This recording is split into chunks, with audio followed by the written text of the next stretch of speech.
Hello guys! Have a good day. So ngayon, i-demo ko lang sa inyo guys kung ano yung nagagawa ng aloe vera gel sa ating katawan.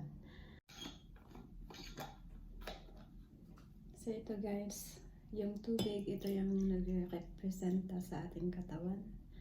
Nung bata pa tayo, ng baby ay malinis. Tapos, ito naman yung betadine or betadine.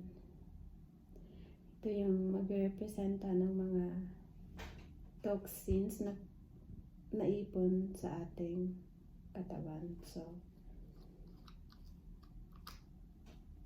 lagay natin sa tubig.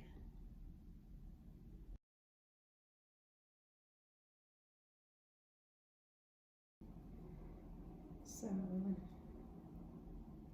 yan. Nang baby pa tayo, yung colon natin ay malinis. So, try natin ilagay.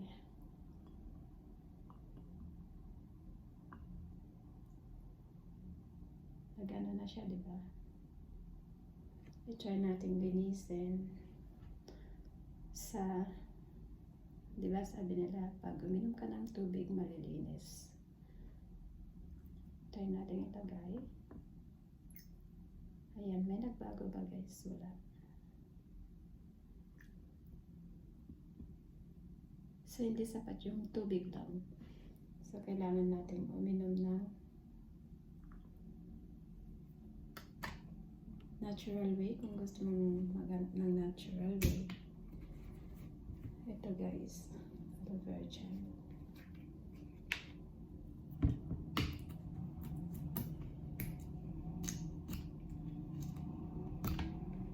Nakasilyado pa.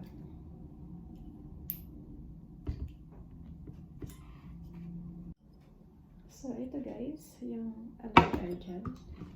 Lagay natin dyan.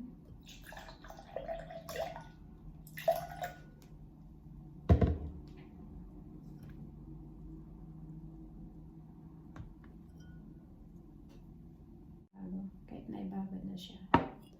So, lagay natin dun sa aloe vera gel guys. Tingnan natin kung matatanggal.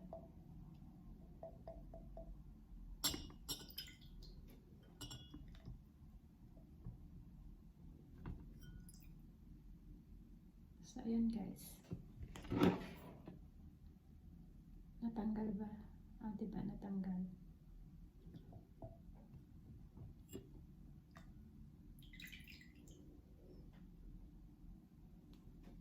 Ayan guys, ilagay natin. Tingnan nyo guys, hindi na nag-ano yung toxins kasi protected ka na. Ayan. Tapos tingnan natin.